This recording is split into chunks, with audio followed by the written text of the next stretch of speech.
محترم سامعین کرام، معزز بزرگ حضرات اور نوجوان ساتھیوں، یہ اللہ تبارک و تعالیٰ کا لاکھ لاکھ شکر احسان ہے۔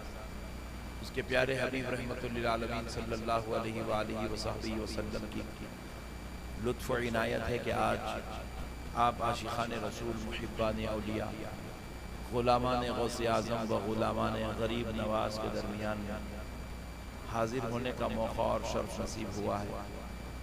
اللہ تعالیٰ کا کروڑہا احسان ہے۔ پروردگار نے ان مبارک مجلسوں میں بیٹھنے، اس کا اور اس کے محبوبوں کا ذکر کرنے کی توفیق و سعادت سے سرفراز فرمایا ہے۔ پیارے دوستو، اب تو رات کا بہت بڑا کافی حصہ بیت چکا ہے، تقریباً 2:20 ہو رہے ہیں، اور تقریباً 90% لوگ بیچارے نیند میں جا چکے ہیں۔ اب جو حضرات تھوڑا بہت گرمی میں بیٹھے ہیں، ان کو انشاءاللہ تعالیٰ 2-4 باتیں سنا کر اپنی گفتگو کو سمیٹ لیتا ہوں۔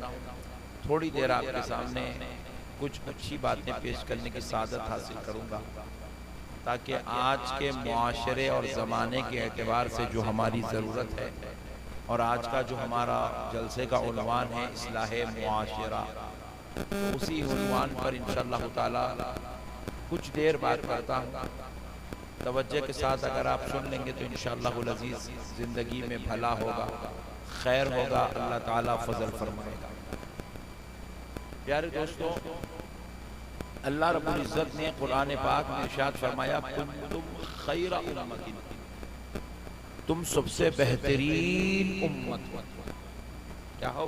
سبحان اللہ، تم سب سے بہترین امت، یعنی کہ آدم علیہ السلام کی امت سے بھی بہتر تم ہو، ابراہیم علیہ السلام کی امت سے بہتر تم ہو، موسیٰ علیہ السلام کی امت سے بہتر تم ہو، عیسیٰ علیہ السلام کی امت سے بہتر تم ہو۔ الغرض تم سے پہلے جتنی امتیں گزری ہیں، وہ ساری امتیں جتنی اچھی تھی، جتنی فضیلت والی تھی، جتنی عظمت والی تھی، ان سے زیادہ بہتر تم ہو، ان سے زیادہ فضیلت والے تم ہو، ان سے زیادہ بہترین تم ہو، ان سے زیادہ اچھے تم ہو۔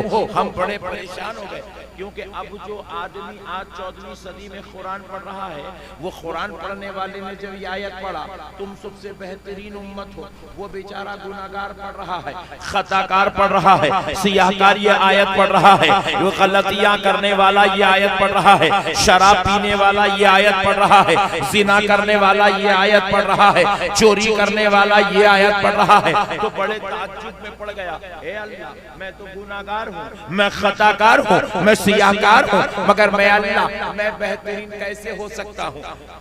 اے اللہ، وہ بھی پچھلی امتوں سے زیادہ بہتر کیسے ہو سکتا ہوں؟ کیونکہ مولا اس امت کی عمر 60 سال، 70 سال، 80 سال ہے، وہ امتوں کی عمر 500 سال، 700 سال تھی۔ اے اللہ، میں چھوٹی عمر والا ان بڑی عمر والوں سے بہتر کیسے ہو سکتا ہوں؟ میں گناہگار ہوں مولا، میں خطاکار ہوں مولا، اور تو قرآن میں کہہ رہا ہے تم سب سے بہترین امت ہو۔ مولا یہ بات سمجھ میں نہیں آئی۔ پھر ایک نیکوکار نے قرآن پڑھا، وہ نیکوکار تھا، نمازی تھا، متقی تھا، پرہیزگار تھا، عابد تھا، زاہد تھا، روزے دار تھا، حج کرنے والا تھا، زکوٰۃ کا ادا کرنے والا تھا۔ اس نے پڑھا، کنتم خیر امت، تم سب سے بہترین امت ہو۔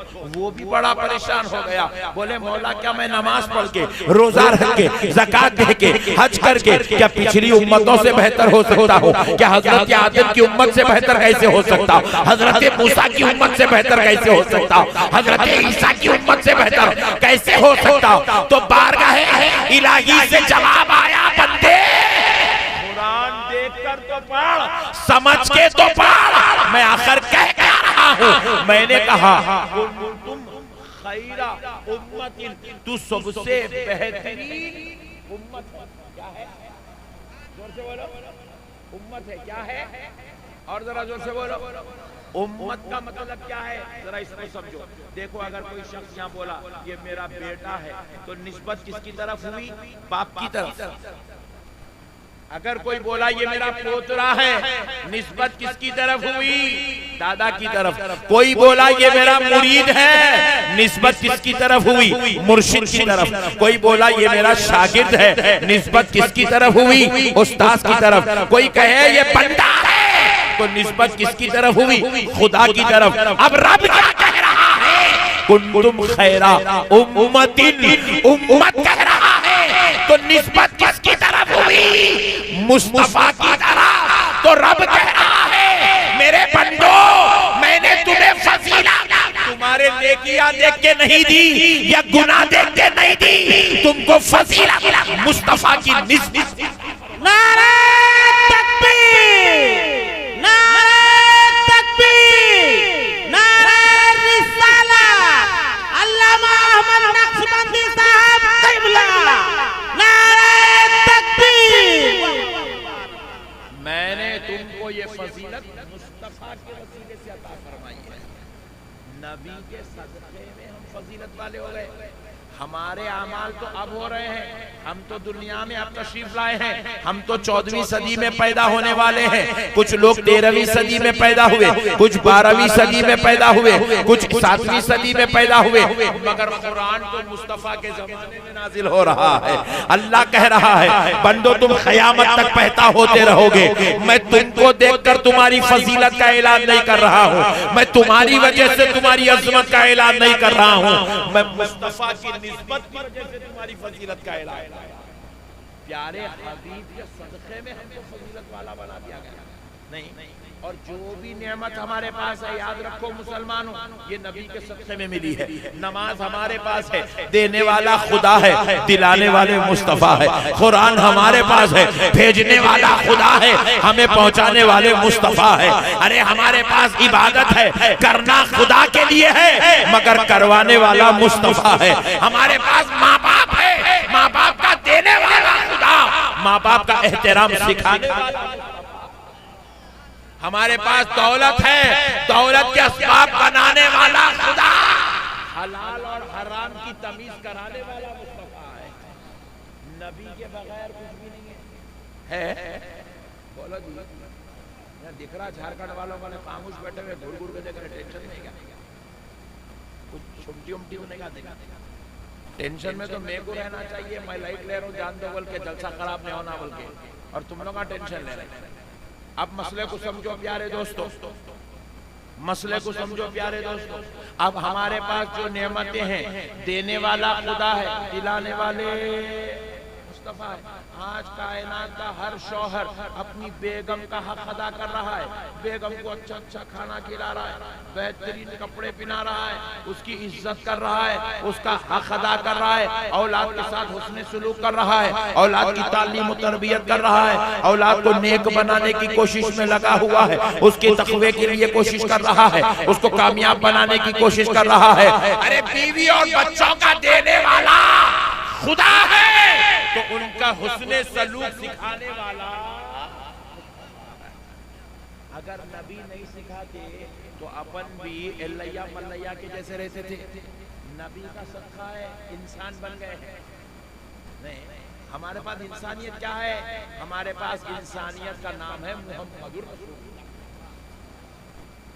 پیارے نبی کے صدقے میں انسان بنے ہوئے ہیں، اور جو لوگوں کے پاس آپ غور کر کے دیکھو، آپ غور کر کے دیکھو، جتنے لوگوں کے پاس بھی آج ظلم ہے، زیادتی ہے، شرارت ہے، کئی لوگ ایسے ننگے پھر رہے ہیں مارکیٹ میں، ننگے پھر رہے ہیں، کپڑے پہننے کی تمیز نہیں، نالائق ننگے پھر رہے ہیں۔ ارے میں بولا انہیں ننگا کے ہوا، پیسے والا بھی ہے، عقل والا بھی ہے، جسم والا بھی ہے، علم والا بھی ہے، مگر اس کو ننگے میں کپڑے میں فرق نہیں ہے، ننگا پھر رکھا ہی۔ جب غور کر کے دیکھے تو پتا چلا اس کا سب کچھ تو ہے مگر مصطفیٰ کی تعلیمات نصیب نہیں، نبی کا طریقہ نصیب نہیں ہے، اس لیے ننگا پھر رہا ہے۔ کئی لوگوں کو آپ دیکھیے مڈرا کرتے پھر رہے ہیں، ڈکیٹی کرتے پھر رہے ہیں، ظلم زیادتی کرتے پھر رہے ہیں، شرارت کرتے پھر رہے ہیں، پورے ملک کو پریشان کر کے رکھے ہوئے ہیں۔ ہم نے پوچھا اے اللہ یہ کیسی قوم ہے جو جانوروں کا پیشاب پی رہی ہے؟ تو اب کی بارگاہ سے آواز آئی، بندو دیکھتے نہیں ہو ان کے پاس سب کچھ تو ہے مگر پیارے مصطفیٰ کی تعلیم نصیب نہیں۔ جن کے پاس سے نبی کی تعلیم ختم ہو جاتی ان میں انسان اور جانوروں میں فرق بھی ختم ہو جاتا، انسانوں اور جانوروں میں فرق ختم ہو جاتا۔ آج ہم لوگ انسان بنے ہوئے ہیں، ہم جانوروں کا پیشاب نہیں پیتے ہیں، انسانوں کا پیشاب نہیں پیتے ہیں، ہم کائنات کی کسی شے کو اپنا خدا نہیں مانتے ہیں۔ کیوں نہیں مانتے؟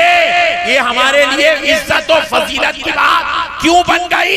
اس لیے بن گئی کہ یہ تعلیم ہمیں آمنہ کے لال نے عطا فرمایا ہے، رحمت للعالمین نے ہمیں یہ درس سکھایا ہے۔ سرکار کے سب سے جاؤ، اب اسی لیے تو ہم لوگ بازو والوں کو بولتے رہتے ہیں، ارے میاں یہ جو کچھ بھی تیرے پاس نعمت ہے، ٹوپی پہن رہا، داڑھی چھوڑ رہا، کرتا پیجامہ پہن رہا، نماز پڑھ رہا، دین کا کام کر رہا، یہ سارا کا سارا صدقہ پیارے مصطفیٰ کا ہے۔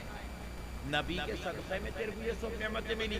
نبی نہیں ہوتے تو بھی جانوروں کی طرح ہوتا، نبی نہیں ہوتے تو تم بھی اپنی بیویوں کا قتل کرنے والے بنتے، نبی نہیں ہوتے تو اپنی بچیوں کو زندہ دفن کرنے والے ہوتے۔ یہ نبی کا صدقہ ہے کہ ہمیں دین بھی نصیب ہو رہا ہے، اخلاق بھی نصیب ہو رہے ہیں، کردار بھی نصیب ہو رہا ہے، انسانیت نصیب ہو رہی ہے۔ تو آؤ اے مسلمانوں، آج یہ بات سوچ کے چلو، آج کے بعد جئیں گے تو کافروں کے طریقے پر نہیں، مدینے والے مصطفیٰ کے طریقے پر، نبی کے طریقے پر جئیں گے۔ نبی کے طریقے پر جینے کا نام ہی انسانیت ہے، اسی کا نام ہی انسانیت ہے، اسی کا نام اخلاق ہے، اسی کا نام کردار ہے۔ اب آؤ پیارے دوستو، ہم نے اپنے پروردگار سے کہا، اے اللہ پیارے نبی کے وسیلے سے تو نے ہم کو اتنی بڑی عزت، اتنا بڑا مقام عطا کیا کہ تمام امتوں میں ہم کو بہترین امت قرار دے دیا۔ اے پروردگار ذرا یہ تو بتا میرے مولا، آدم علیہ السلام کی امت تیرے بندے ہیں، حضرت ابراہیم کی امت تیرے بندے ہیں، حضرت موسیٰ کی امت تیرے بندے ہیں، حضرت عیسیٰ کی امت تیرے بندے ہیں، مولا ہم بھی تیرے بندے ہیں، مگر پروردگار تو نے یہاں پر کنتم خیرہ امتین کیوں کہا؟ کنتم خیرہ عبادین کیوں نہیں کہا؟ بہترین بندے کیوں نہیں کہا؟ بہترین امت کیوں کہا؟ تو بارگاہ الہی سے جواب آتا ہے، بندے ہونے میں تو وہ بھی میرے بندے ہیں، جو حضرت آدم کی امت بندو وہ بھی میرے بندے ہیں، ابراہیم کی امت میرے بندے ہیں، عیسیٰ کی امت میرے بندے ہیں، موسیٰ کی امت میرے بندے ہیں، محمد کی امت میرے بندے ہیں۔ بندے ہونے کے اعتبار سے تم سب ایک ہو، مگر تمہیں فضیلت بندگی کے اعتبار سے نہیں، مصطفیٰ کی غلامی کے اعتبار سے عطا کیا جا رہا ہے، نسبت مصطفیٰ کی وجہ سے دیا جا رہا ہے۔ اب ذرا غور کرو پیارے دوستو، حضرت آدم آئے، صرف مکہ، شہر مکہ احترام والا، عزت والا تھا۔ حضرت نوح آئے، شہر مکہ عزت والا تھا۔ حضرت موسیٰ آئے، شہر مکہ عزت والا تھا۔ حضرت عیسیٰ آئے، صرف شہر مکہ عزت والا تھا۔ دنیا میں مکے کے علاوہ 1,24,000 پیغمبر آئے، مگر کوئی دوسرا شہر، دوسرا علاقہ عزت والا، احترام والا، ادب والا، تعظیم والا، مقام و مرتبے والا نہیں بنا، مگر آمنہ کے لال آ گئے، پیارے مصطفیٰ آ گئے۔